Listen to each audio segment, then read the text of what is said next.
The art of knowing directly. I bow to the triple gem, the Buddha, the Dhamma, and the Sangha. I pay respects to the senior monks and all my colleagues in the Dhamma. May all lay practitioners prosper in the Dhamma. You've come here to listen to words. If you remember the words having listened to them, then you will receive something that is fake. But it is necessary to speak and teach. Talking in order to give rise to knowledge and memory is easy. It's easy to teach and understand. There are teachers all over the place. All of us sitting here now, at a monastery where a retreat is held, have knowledge of good and bad, of right and wrong. Everybody knows that. For example, we know that anger and suffering are no good. We know that, but we still suffer and still have anger. Now, in real teaching we have to teach ourselves, we have to teach ourselves to really understand. We might learn some things from others, it will make it easier to remember, but real teaching we have to do ourselves. In talking today we are all friends, spiritual friends. On this occasion we all become fellow practitioners, so that we can meditate and practice together. This is a good thing and it is right. In real teaching we have to teach ourselves. Even talking and listening are practices in themselves, practices in developing awareness. Don't be united in anything other than developing awareness. Be aware, pure awareness. Be aware in a straight and direct way, straight and direct sati. Feel the body directly, in a straight way. Be fully aware, don't let there be anything in front or behind. This is called really teaching oneself. Let awareness move around, let it be with the body, with rupa. And let awareness see the mind. When there are thoughts, don't prevent or obstruct anything, give awareness the full opportunity to see. As for the body, know directly and straightly, know purely. Use and search for whatever ways that makes you have awareness within your body. Make it direct and straight, know immediately. But some people don't do it like this. Before, I was the same myself, I didn't know directly and straightly. I reserved it and knew other things and there were thoughts. Why do we do it like this? One goes and uses reasoning, figuring out what is right and what is wrong. Like this is right. There is like and dislike. Why do we practice like that? What's the point of knowing this and that? For example, when we are aware, we ask ourselves, am I aware or not? Is this sati or not? Is this kind of knowing, awareness? Or is it thought? Sometimes we're thinking, and we don't know what awareness is, and so there is a division all the time. Reasoning and perceptions of right and wrong come to interfere with practice, and so one doesn't practice fully. No, no, no, no, be aware. When you start off practicing you shouldn't use reasoning and think about what is right and wrong. Don't do it like that. Know directly, using whatever method that makes you be aware of either the body or the mind. Don't concentrate. Don't think about right and wrong before you experience right and wrong, don't think about being and seeing before you actually are and see. That's not it. It is wrong when something is wrong, it's right when something is right, you are when you are, and you see when you see. Be aware directly, don't concentrate and don't use reasoning. You shouldn't think, from now on there is no need to think. When there is awareness of the body and the mind for a long period, seeing automatically occurs. This is not called thinking, it is called discrimination, Dhammavidyaya, or orderly reflection, Yoniso manasikara. It differentiates and wisdom knowledge or wisdom arises by itself. This is called practicing directly. For example, we raise the arm or we turn up the hand, just know it directly. Feel your arm moving, feel your hand moving, feel the movements. Actually, this method that we're practicing was different before, in the past it was not practiced as we do now. But Luangpor Teean adapted it, making it more practical. In the past it was called the method moving stopping, in Thai, Ting Ning. One would put the hands on the knees, turn up the hand and think or inwardly recite, moving, Ting, and when a movement would come to an end, stopping, Ning, Ting, Ning, ting, ning. They would use it like a mantra, a word to keep reciting mentally. This is not direct, it's not straight. There are still these words that obstruct the immediate experience of the movements. Luangpor Teean developed this method by not having any recitation, just feeling directly, being aware without using words, just feeling. Doing it like this, one knows. The characteristic of feeling is to know specifically, but it is not a poking kind of knowing. One knows. Luangpor demonstrates it at the same time, know like this, don't fix on things. Some people know in a concentrated way, they concentrate and follow the movements, this makes awareness into something with a time span, whereas awareness should be momentary, moment by moment by moment. Doing it like that, it becomes into a practice in tranquility meditation, which it should not be. That may well make one feel uncomfortable and discontented, or stiff in the chest area, sleepy or all tense. To know directly is to know in a cheerful and clear way. Knowing. In one sequence of movements one knows 14 times. This is pure knowing. Don't let there be any separation, let the quality of knowing really contact the body. Let them really come into contact with each other. When one knows in this way, one will become skilled for sure. When there is experience, for example, our hand often comes into contact with something, we are bound to become skilled. I used to be a little bit of an artist as a musician. It is an art in itself to contact with one's fingers the holes of a flute or the hammer of a xylophone. The fingers contact the holes of the flute and the most melodious sound is brought out. But when we push too hard, it is a kind of concentration and the sound will not be as good. If we go and count the holes in the flute, we can't play well, because the finger movements have to be just right in order to produce the right tone. Being aware and contacting the body directly and straightly is an art. There is no need for reasoning, know in a pure way. Know in a sober and clear way. When you really make contact with the feeling, it is an art, you will be skilled in it, and you will know crystal clear. To really contact and feel the body is not just ordinary knowing, it is development in itself. We might compare it to having a livelihood. When we're not doing it right, we waste a lot of energy. When we know the movements through reasoning, through concentrating or by forcing ourselves, then we waste lots of energy. Some people put forth effort, doing both the formal practice of sitting and walking meditation, and their faces go all sour, they're all tensed up, that's too heavy. When we do it in the right way, it is not heavy, rather, it is light, comfortable, and we feel cheerful. Doing it like that, one tends to forget the time. But some people force themselves too much, that's neither straight nor direct.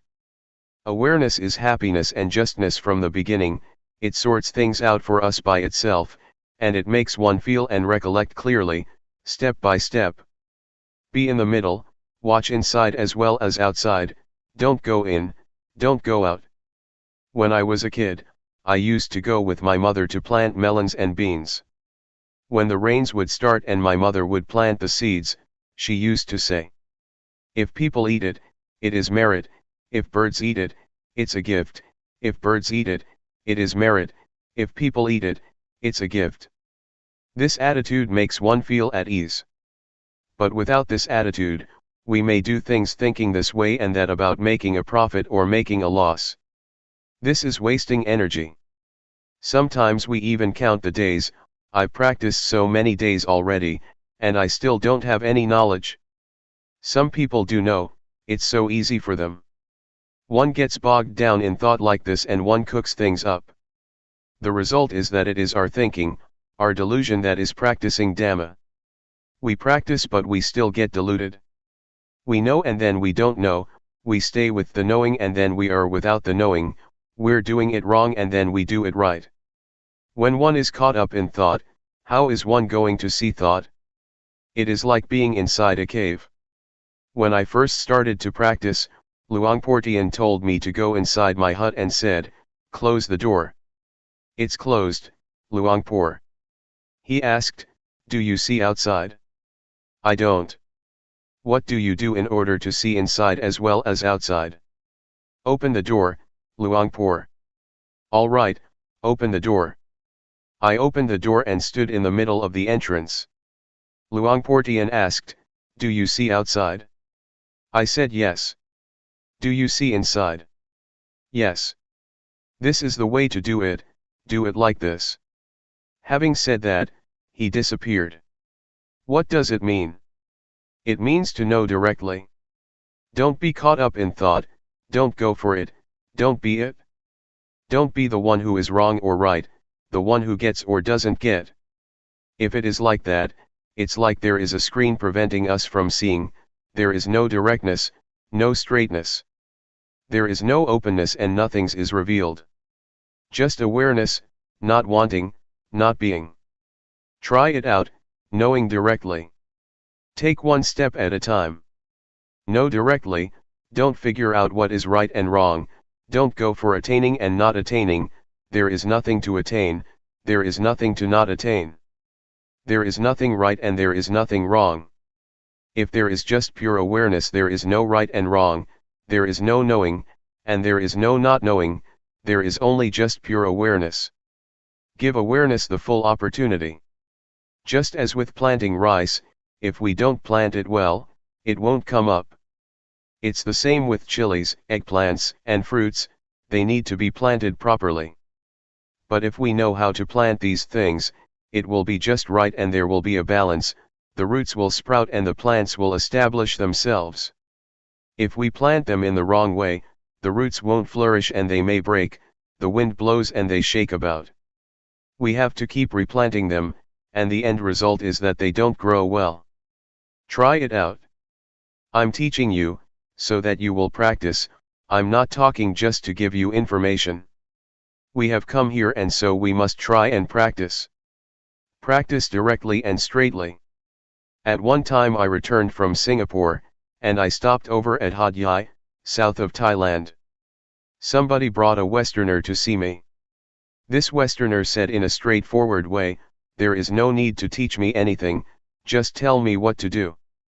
I know many things already, so it's better to tell me what to do rather than to teach me things." What do you think of that? I feel that that is very good. So I told him how to start. Hakama means action. It means to feel. Do you know the movement of turning up the hand? Do you know the movement of raising the arm? No, no, and no. I had him practice like this for half an hour, and after that I showed him how to do walking meditation. Know every step that you walk. Whenever he took a step, I knocked him with my hand on his arm, no like this, no like this. Knowing, knowing, feeling. I had him walk for half an hour and then called him over, and let him do the rhythmic meditation in the sitting position again. He got into contact with sati, with awareness of the body. I asked him, "Just now, you were aware of the body, did your mind think of other things?" No. One is right here, one knows right here. Have you ever known like this for a long time, let's say for a whole day? Never. What about 1 hour? No, never. He just learned about this now. This is how I taught. This point is the point that we, as Thai Buddhists, are lacking in. We are not lacking at other points, it is this point. This is the point where Buddhism comes into being.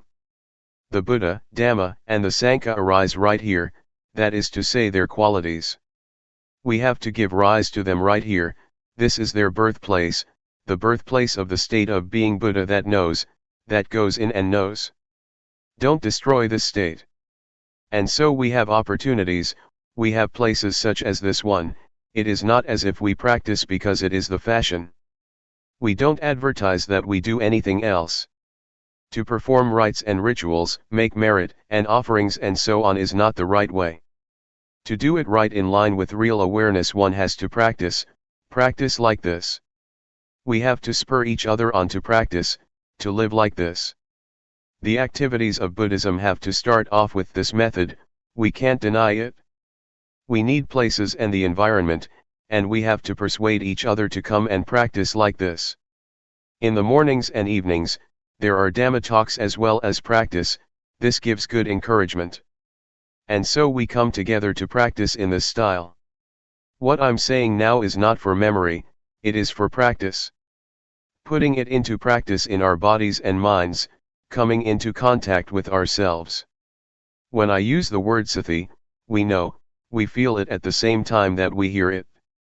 The things I talk about exist in us, they are there, in all of us. The more I talk, the more we see ourselves.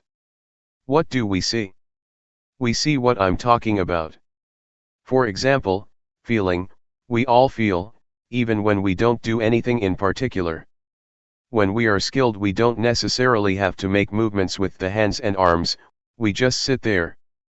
Feelings are there already, the blinking of the eyes can be felt, breathing can be felt. The quality of knowing that knows the blinking of the eyes, is feeling, it is sati.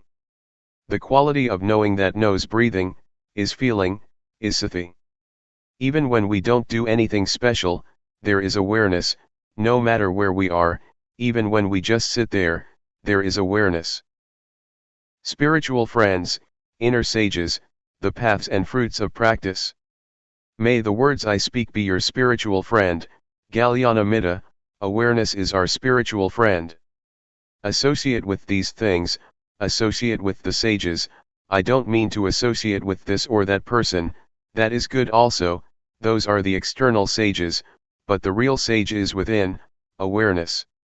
Try to associate with awareness for 7 days.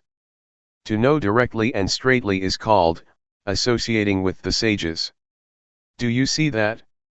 When the Buddha expounded the first discourse, Dhammajjokhappavatthana Sutta, to the group of 5 disciples, the Brahmin Gondhanyo, opened his Dhamma eye, reached the first stage of enlightenment. He was the first monk disciple of the Buddha. A few days later, the other 4, Vappa, Padya, Mahanama and Asachi, also opened their eyes. The Buddha pointed to and talked about, the 2 extreme modes of practicing which should not be followed through, Kamesu Gama Sukali Kanu Yogo, and Athahki Lamatanu Yogo. The path is the middle way, the path for the mind to walk, the path of the mind is called, Magga. Magga or the path, is this awareness.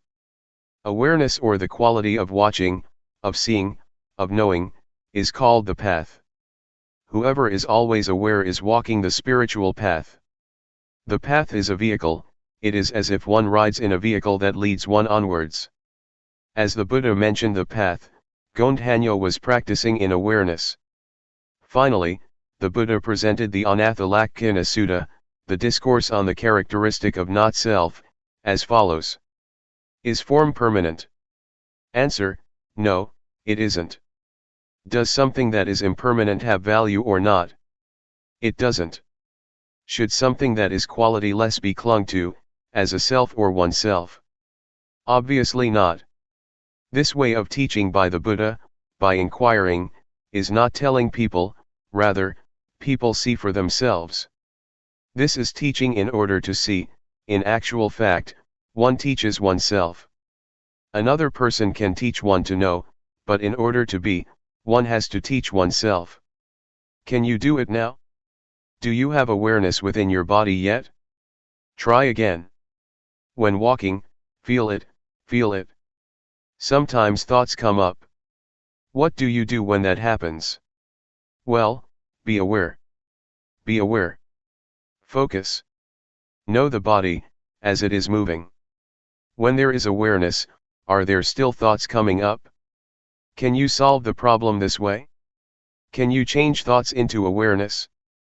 You can. As soon as awareness arises, the thoughts stop. So, know the movements of the body well. A thought comes up one time and one knows, the body, one time. This knowing is the right way to teach oneself. Teach yourself often. The more thoughts the better. But some people are interested whether the thoughts are right or wrong. They think that thinking is wrong. On thinking, see the thought, there is no right or wrong, there is just seeing, seeing thought, knowing thought. As soon as one feels that there is a thought, everything comes to an end. On seeing thought, skill arises. The state of seeing thought, seeing it often, is an art.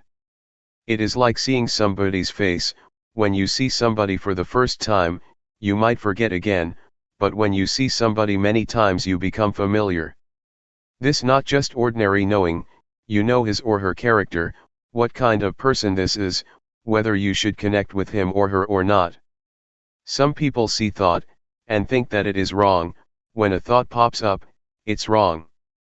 This is wrong understanding. That's not right. This is similar to that time, that I was up at the monastery on top of the hill at Bohom village, Luangpor Teean's village, in my early days of practice. Luangpor Teean wanted me to stay there at that time. There were many people practicing. I was doing walking meditation with another monk. He was lower than me because it was a hill.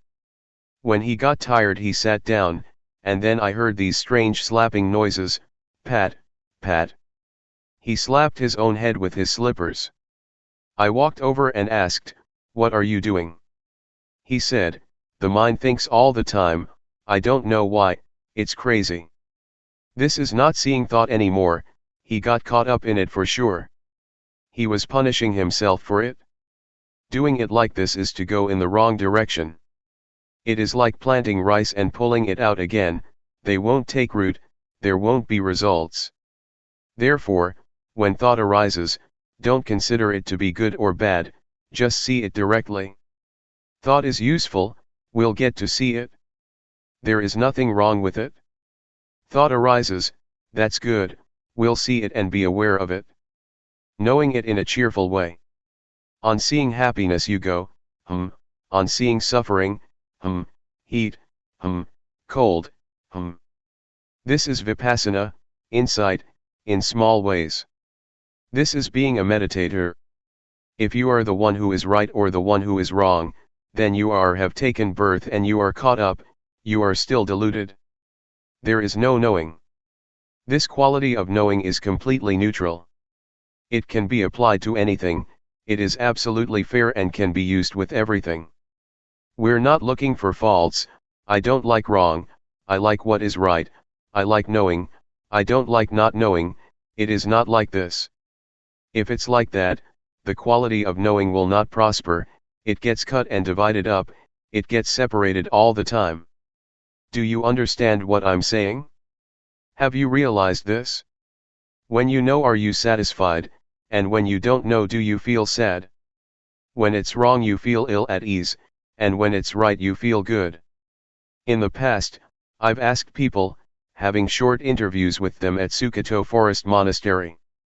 A lot of people used to come to practice. I asked a girl how things were going. She said, "Today it was a real hassle, I don't know what I was thinking, I was all tense. It wasn't like yesterday. Today I was really in a mess."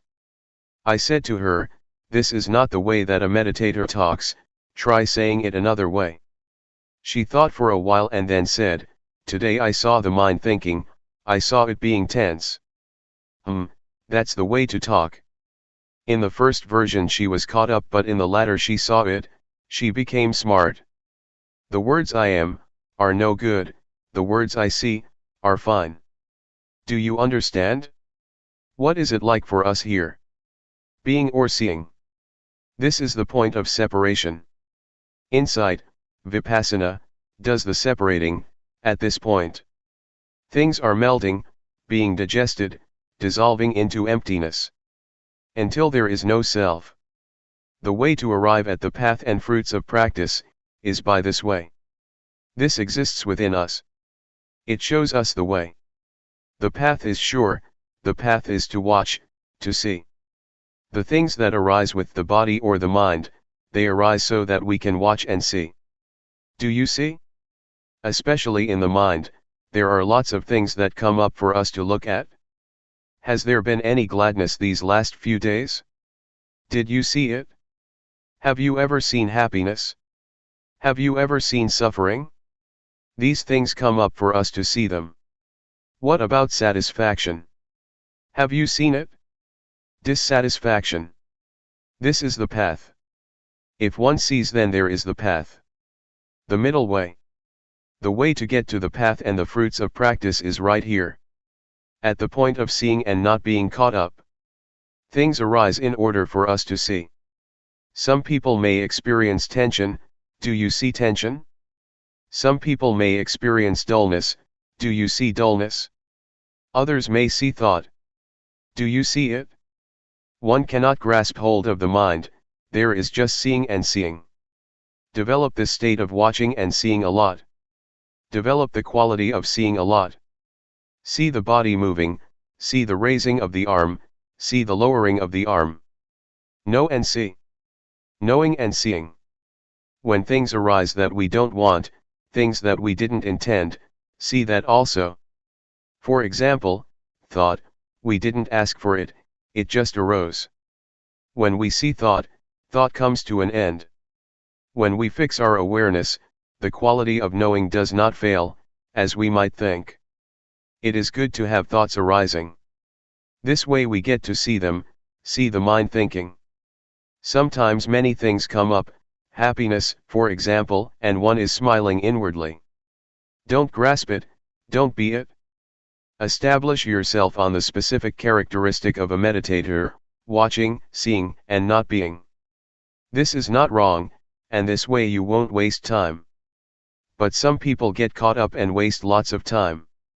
They get caught in joy, calmness, visions, defilements due to insight, analytical knowledge, and all sorts of things.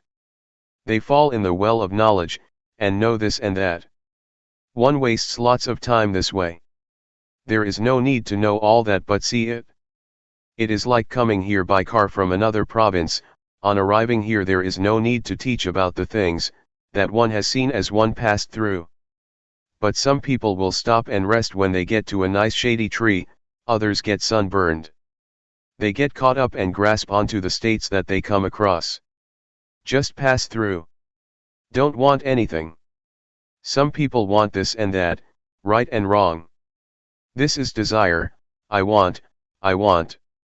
This is not right. Especially when it comes to the mind, one cannot grasp hold of it, there is just seeing and seeing. When there is real suffering, the Dhamma becomes valuable. Maybe some people don't understand. Never mind. I'll just talk anyway. When you're in a bad way, you may search for it, and it may be useful at that time. Yesterday I talked with Luangpor Teean. He said, with what I'm saying I'm not giving people knowledge now, that may not be possible, but in another 20 to 30 years from now, people may come to realize it, or when they are down and out, because they have heard these teachings, they may look for a way out and practice until they know. For example, I say, don't be caught up, watch. Maybe, when we bear great hardship, we suffer and it hurts a lot, that we recollect what I said, watch it. And then we watch. The state of watching will probably help to solve the problem. When we come into contact with the state of watching, we might be released and liberated from that condition. We may be able to let go and put things down. At present, there may still be plenty of excitement for things, maybe we want this and that, there is no suffering yet. But when suffering arises, Dhamma will be valuable. So I'll talk just in case, so that you may hear it. But actually it is not beyond us to practice, and that is why we meditate. Intention is what classifies beings. Let's start from here. We watch the body, really feel and make contact with it. Sometimes, as we're watching the body, something comes to interfere and it makes us lose it, it incites delusion. Thought, for example, or drowsiness, and the various hindrances. 5 hindrances are listed by the Buddha, namely sensual desire, ill will, sloth and torpor, restlessness and worry, and doubt and uncertainty as the last. It is our chance to see them, to see that which is wrong and that which is right. See both right and wrong. This is called having arrived on the path. The things that make us deluded, such as the hindrances and proliferating thoughts, will be seen by us. But some people go and get caught up in them. These things are not without value, they teach us valuable lessons when we get deluded. But some people judge delusion, considering it to be wrong. This is a cause for failure in practice. It is not like that. When there is delusion we give rise to knowing, this is a valuable lesson. In this way we get experience, the moment delusion is there once, we have one valuable experience. When many thoughts arise that induce delusion, or sleepiness, we know, and we relate to these things in the right way. These things then have value for us. It is like learning at school, the teacher teaches when the children make a mistake. He or she teaches how to write the letter A. When a child writes an E, the teacher sees that it is wrong and corrects it. This way the children learn to correct their mistakes at the time that they make them.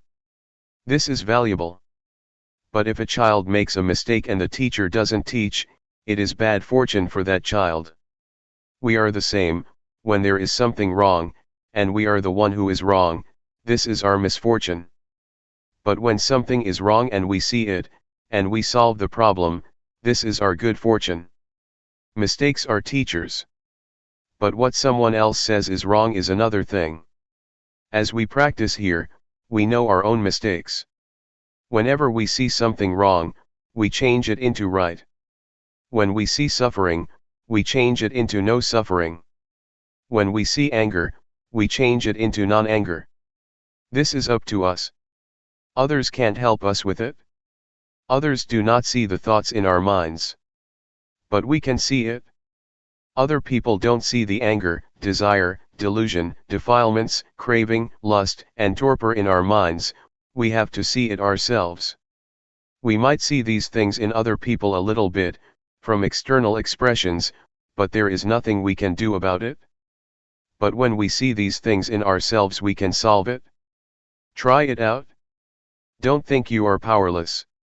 As soon as sleepiness comes up, one yawns and drops off to sleep. This is called falling for it. If you get easily sleepy, then find some way to do something about it. Don't just give in to it. Fight it a bit. Try looking up to the sky or the top of a tree, look around you, look far away in the distance. Imagine it is daytime, that's not the time to lie down. This is the time to practice, nighttime is the time to lie down. If it doesn't disappear, then get up and wash your face or take a shower, fight it a bit. Don't sit there nodding about. If that is the case, you've really lost it. We have to be awake. Open your eyes, fully, and be aware. You can do it. It can be changed, it can be solved. Meditation means to do good a lot. The words hapathipati in Pali language, and hapathipat in Thai, mean to practice. The prefix, hapatha, means to come back, to return or to solve. It is not a matter of doing sitting and walking meditation all day long, but never solving the problems. One thinks for an hour or two while practicing, that is not putting forth effort. It is laziness. A practitioner is one who changes wrong into right, delusion into non-delusion. Whenever there is delusion, change it immediately, this is useful. When something is wrong, change it, know it immediately, practice. To practice is to change.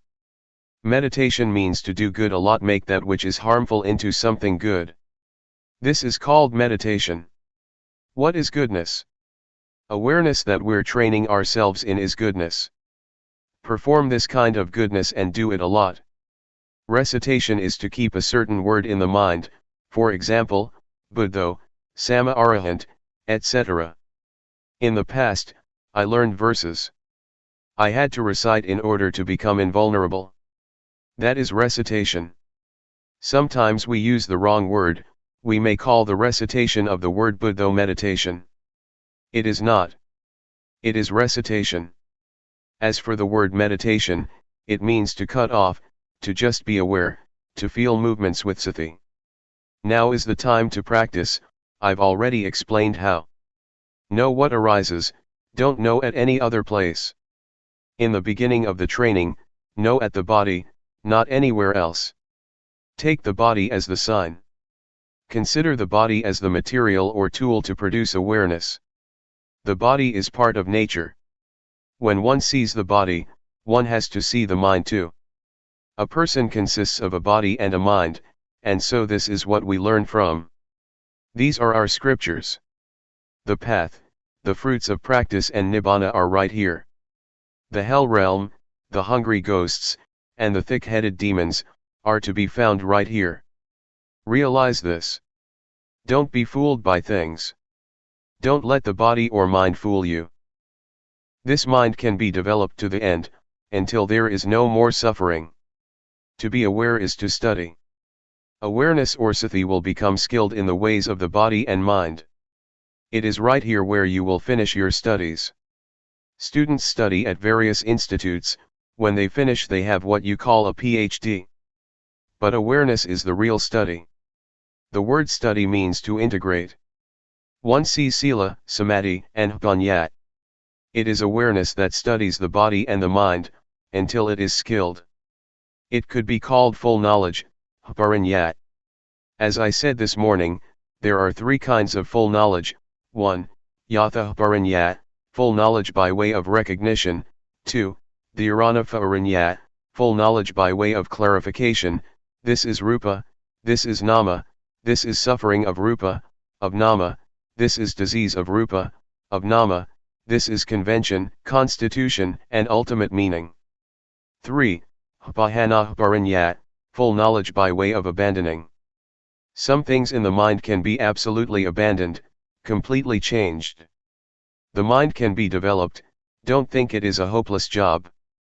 As I said before, someone who is angry is at the end of one's rope. If not, then there is no problem, just normal. The state of watching is normality. Normality is the spiritual inheritance. Complete normality, until there are no more changes. Until it is stable. Attain to this state. You have the right to. The thing that leads one to normality is the state of watching, watching and seeing, and having seen not being caught up. The mind returns more and more to normal, it becomes pure. The pure mind does not get concocted. This is the spiritual life. The spiritual life doesn't mean a shaven head and yellow robes. The living of the spiritual life is this. Awareness. Knowing a lot, knowing often, being aware often, and the mind will gradually get purified. When the mind is pure, and stealthy thoughts come up, it doesn't want them, they are wrong. When anger arises, it doesn't want it even more, it is wrong. Restlessness, defilement, and worry, that's not it. That's not normality. The mind is like that, if it is not right, it doesn't want it. The mind sees and solves, it sees and doesn't want. But some people don't know, they'll take on everything. They go for happiness, delusion, like and dislike. They get caught up in all things. This one mind can be caught up in thousands of things. Then there is no freedom. No spiritual life. No purity. No normality. This way of practicing of us, has definitely not changed for over 2,500 years, it still stands up to verification, it is a science because it stands up to verification. The religion that will lead the world is Buddhism. These days, scientists say that the religion that will lead the world is Buddhism. Women will lead society, men will be followers. Buddhism will be the leading religion. Especially this method of using movements through the rhythmic meditation, is very popular with educated people everywhere, both in Thailand and abroad. The reason for this is that it can be experienced, it is because we teach people what is true. Try it, raise your arm, do you feel it? This method of knowing challenges people, it can be proven, there are results. It is not limited to sex, age or nationality. It can be used and contacted by all. This is the most universal method. It is our good fortune, that 30 years ago it was Luangpor Teean who set the fashion. It is most appropriate to every sex and age group. As Luangpor Teean used to say, don't take age to be an obstacle, awareness is the same for all. Therefore, I say that it is appropriate, that it is universal. It is not important whether one is male or female, whether one is educated or not. Just be aware, that's all there is to it. Nowadays it is getting popular. I have taught in many countries, I let people test it out. And everyone accepts it. It is real. It is a science. The body and the mind really exist, sati really exists. When awareness comes in to know the body and mind, then all things are stopped or tamed. This is the result of being aware of the body and mind. This is the most complete development of life, all suffering disappears, one gains good health and even the economy becomes better. Jump when you fall of the ladder. Before I came here, I gave a talk at Mukdahan province. I talked about the same thing. I'm not boasting, but since I've been practicing I hardly ever get sick, my health is really excellent. That is because of the development of life and I'm looking after it. The Dhamma will protect one. The Dhamma inevitably looks after the practitioner. So don't doubt.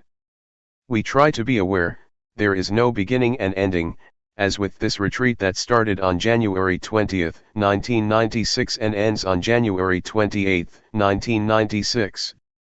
Try to understand, experience awareness, and when you go back home, watch. Watch yourself while sweeping up, washing clothes and doing the dishes. Prepare yourself, it may be useful. Jump when you fall of the ladder. This is a simile for dying. This may turn into an art. Now, we're not falling of the ladder yet, we're not using this knowledge yet. But it is good to know about it now. Maybe when the time comes, we'll use this knowledge so that we don't get our skull cracked. Maybe it will be a kind of sport. Luangpor Teean used to say that it really is like that. Now, we are still alive, the breath still goes in and out.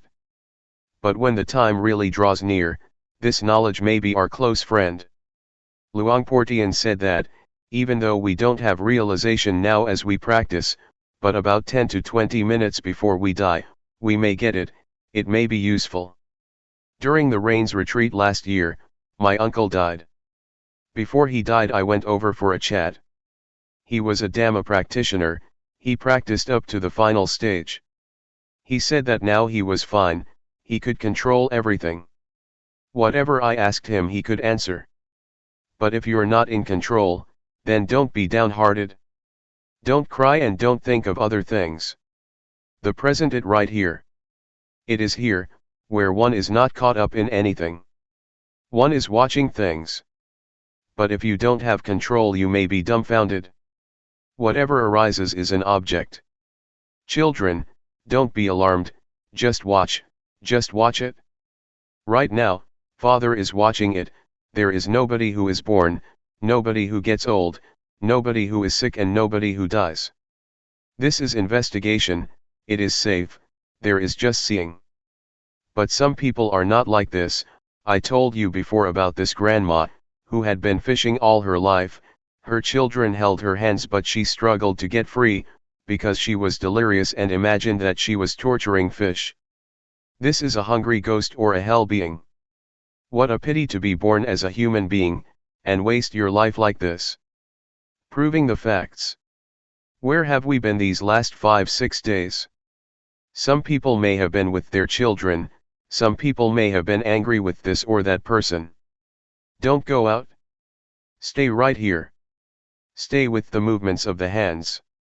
Watch out, you'll become delirious. Prepare yourself like this. When the time comes, there should be peace. Consciousness, they call it. Now, we are still stuck, but we know. It goes out, come and stay right here. This will give rise to skill. You get stuck and you know. This is the state that is not born, doesn't age, isn't painful and doesn't die. It is not a place or a house somewhere. It all starts off with awareness, it leads us to safety. And in the end it leads us to the paths and fruits of practice. Every moment of awareness is a step. The mind goes out and we feel. Know a lot, enter into things with the quality of knowing. Both merit as well as virtue and generosity, and even liberation are to be found at this point. Awareness has already cut off a number of things. When we are aware we pass through evil, through revenge, there is no enmity, there is no ill will, there is no love and no hate. Do you see that awareness leaves these things behind? Awareness knows, knows, and knows. It is the end of revenge, the end of danger, it is beyond everything. Is this real or not? This is genuine, this is real. Don't let anyone fool you. These days we get fooled a lot. Some people threaten us with hell and fool us with heaven. This is all external stuff. Try this out and prove it. Don't believe me, everybody should prove it for oneself. Make contact with awareness and prove the facts for yourself. I'm talking about the possibility. I'm your spiritual friend. Whether what I'm saying is right or wrong, you have to see for yourself. Practice today, do the rhythmic meditation. Be devoted to just this, with your whole heart. Do it fully. Whether you do walking meditation or do the rhythmic meditation, sitting under a tree, try to arouse awareness. Little knowing will turn into knowing more. This is our inheritance, our noble treasure. Build it up, you're still alive. Don't wait until you're dead, build it up now. Alright, what I've said comes from the way it is, it's not coming from memory. The things that I've been talking about, exist in everybody who is sitting here. With good intentions towards all beings that are determined, may all good qualities and the goodness that we have performed, be the power that will support and send you to the realization of the way it is, which is safety and immortality, no birth, aging, sickness, and death. 2 Dhamma fragments. A. Instructions. B. The straight way. Instructions, given at Buddha Mandala. The formal practice is really a formula in itself. One lifts up one's hand and one really knows. Raising the hand, one knows, lowering the hand, one knows, moving the head, one knows. No need to ask anyone. It is to be experienced for oneself in the moment. We know and see ourselves. We don't have to wait for even a split second. Turn up the hand and know, raise the arm and know, it is immediate. This is the real thing. What is real has to be verifiable, it is not a mind-made image. Don't go and think that it should be like this or that, just try it out and really experience it. Be aware. If you make the movements just right, one movement takes about 1 second. So in 14 seconds you complete one cycle of 14 movements, that is knowing 14 times. An hour is 3,600 seconds, if we know every time, then that is 3,600 moments of awareness, using the form of the rhythmic meditation. That's a lot. When there is knowing, there is no delusion.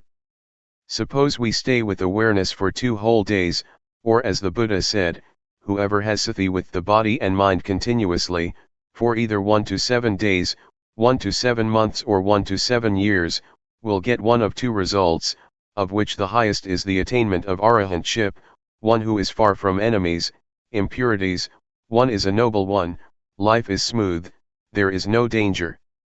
The Buddha challenged us with this. This is where we as Buddhists are lacking. Not anywhere else. Look at this park, Buddha Mandala, everything is huge. Thailand is a Buddhist country and all building projects get constructed. Except for awareness. Being with the body and the mind, there is not much of that yet. And so we're working on this. What happens when we are aware of the movements of the body and the thoughts in the mind? Try out to experience awareness. Steep the body and the mind in awareness, what will happen?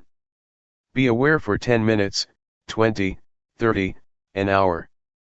Anybody who knows for an hour or 2 will know the difference between knowing and delusion. We will be able to make a choice, the mind will choose and take what is right. Delusion is not right.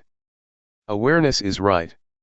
The body can look after itself, when it is hot we take a shower, when it is cold we put on more clothes, when it is hungry we find something to eat, when it is tired we take a rest or a sleep. But the mind doesn't look after itself, unless it has been trained. It takes on suffering, it goes for anger, love, hate, like, dislike and so on. Sometimes it wants suffering and delusion. Some people go and buy delusion, they look for things to indulge in. They cannot remain still. Some people have never trained themselves. But when we train in awareness we can come into contact with it. Then we will be able to sort things out. We will side with awareness. But when we have never trained we don't know how to do that, and the mind will jump all over the place. If we train in awareness for 1 day or 2 days, the mind will come to look for awareness, because awareness is just. Delusion is not. Anger and suffering definitely are not just. We will know what to choose. The mind will choose what is right and safe. Now, when we don't train we don't have this ability, we can't do it and we don't know. Everybody has knowledge, has finished studies and is capable of making a living, but the mind hasn't yet come into contact with the justness of life. We know what is right and wrong according to reasoning. For example, we know that anger and suffering are not good, we know that, but we still get angry, even though we know that it is not good. That kind of knowledge is not good enough. One has to experience things. Reasoning is still convention, it is still not right. Sometimes people kill each other because of reasoning. But in practicing Dhamma, we experience things, we steep ourselves in awareness, we don't use reasoning, it is beyond reasoning, it is ultimate. Reasoning is still convention that is dependent on conditions. But ultimate reality is not reasoning, rather, it is a clear and evident experience. Seeing anger and non-anger has nothing to do with reasoning. Anger is not right. Non-anger is right. When we have experience we know that delusion is not right, and that non-delusion is right. When we have experience we don't have to ask anybody. There are no questions in reality, there is nothing to ask, there are only answers and one has to answer oneself, not somebody else. This is ultimate reality, the truth. And so, we are practicing with this. We've tried it out for 3-4 days already. Testing and proving it. We use the body and the mind for this. What's going on there? You shouldn't think and see before you actually see, be right or wrong before you're actually right or wrong.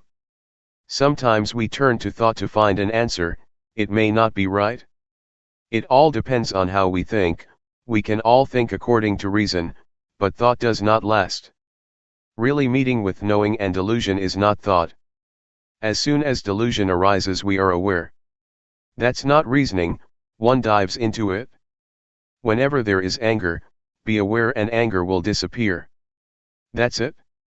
Our minds rise higher and become more pure, there is more experience, more lessons. We don't have to ask each other what is real. Experience and try it out yourself, dive into it. Soak the body and mind in awareness. Try and add awareness to the body. We have a form of practice, using intention. Everybody, put your hands on your knees. Try. Who is the one who knows where the hands are? Are you absolutely sure that the hands are on the knees? Suppose I tell you that your hands are behind you, do you believe me? Yes or no? No. Why not? Because you see and know. Who is the one who sees? Do you see it yourself or is somebody else seeing it for you? What is it that sees that the hands are on the knees? The eyes.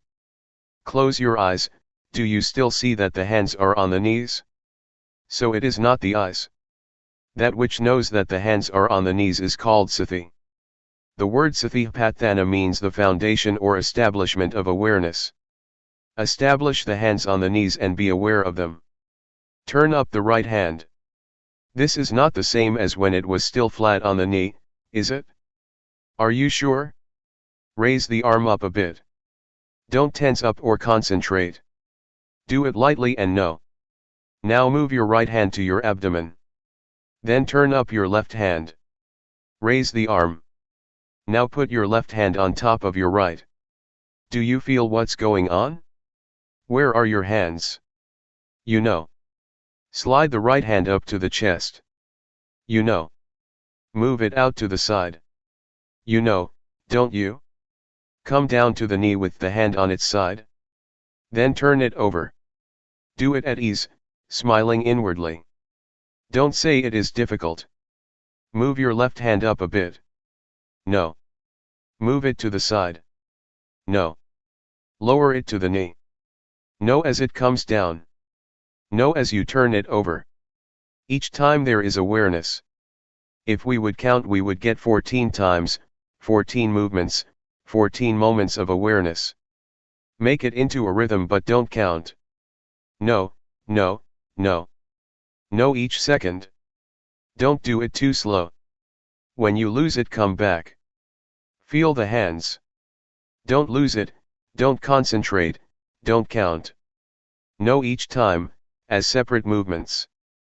This kind of knowing is not a continuous state, that would be tranquility meditation, and one won't see thought because it doesn't arise. But this kind of knowing is just knowing for a moment, from moment to moment. We are not afraid of thought, we'll get to see whatever arises and we'll return to awareness. Awareness is not thought, it is an experience. It is not memory. Even though the mind thinks at times, we know. Whenever thoughts arise that we didn't intend to think, thoughts that arise by themselves, don't follow those thoughts. Come back to the body, the hands, the mind goes off over there, but we return to the movements. Don't lose yourself in thought. When you do, or you lose yourself in painful feelings or tiredness, then try to come back to the movements. The meaning of practice is to come back. Find a point to establish awareness. It may slip off again and again, but we come back again and again. It gets better and better. It is like a baby trying to stand. As soon as they fall over, they will try again. They fall again and they try again. This makes babies firm. Training in walking and sitting makes them strong. Don't help them, let them get up by themselves. Tell them, get up, get up. Don't go and help them. We are the same, when we lose it we come back. Come back to the place to establish awareness. We have 14 such places. Keep doing that. It's only ordinary, that someone who has a job to do has some obstacles. People who work have aches, pains, tiredness and sweating, but they keep on working. Or farmers who are out in the sun, they have to continue planting rice, no matter what. Developing awareness is the same. Sometimes we have aches and we're tired, but don't let that stop you from making effort. Just know it and come back. Some people work at an office for hours on end, they had to train in that also. When aches arise, one has to adjust oneself. Don't let those feelings have power. Don't let them stop you practicing. To see them and to come back is to build up patience and strength in itself. It is to accumulate experiences and lessons. Sometimes we may get sleepy, try to wake yourself up. Stir up awakeness. Whatever method works, there is no fixed way. You might get up and walk, you might look up in the sky, you might rub your face with your hands or wash your face. Don't give in to the extent that you just forget about awareness. It is good to train with this. Sleepiness will teach us. Delusion and suffering will teach us. Whatever arises we use for training in awareness. Sleepiness, aches, delusion and thoughts, all are objects for awareness. They are all teaching us. We get plenty of teachings, because awareness is that which solves the problems of body and mind. Awareness is truth. It relates to the body and mind differently than, for example, medicine. For a specific disease such as a stomachache, one has to use a specific medicine. Awareness can be applied to all affairs of body and mind. Sleepiness, delusion, and thought make us aware. Developing awareness is really extremely convenient. Everything is an opportunity to know. Blinking the eyes and breathing can be known. Apart from the formal rhythmic meditation, you can train with this and with that. Sometimes too much formal practice can make one weary. We should change the posture then. Adjust yourself a bit. If we have been in the same posture for too long, we should make some change. Start anew. Make awareness prominent. A movie maker doesn't stay with one scene for too long. If sitting for a long time makes you sleepy, then get up and walk, so that the quality of knowing becomes clear. Don't let sleepiness and delusion become clear. Keep adjusting. Do it a lot and awareness will become distinct and big. It has power now, it is easy to know. When we can't do it yet, it is easy to be fooled. When delusion is mighty, it is a burden, and so we try to train anew, and make awareness precise and clear. Don't just go through the movements of the rhythmic meditation, do it with awareness. If you're not aware, then don't make movements. Do it slowly, be attentive. Jack up your heart, make it firm. No, no. Really no, don't just go through the motions. This will make you familiar and it will be easy to know. It is possible to understand the Dhamma and have realization fast. To know 50% and be deluded 50%, is not a good way to start off, and drowsiness will be a problem. Some people are habitual nodders. You must be awake. Be aware and smile inwardly. Be at ease, set your face, your body, and your heart at ease, don't think that it is difficult. Make yourself comfortable in practicing. We don't focus on what is right and what is wrong. Whatever happens is all right, never mind. A bit of delusion? Never mind. Enjoy yourself. Being overly careful makes the mind heavy, and then it's easy to become dull. But if you practice in a carefree way, it is fun to know.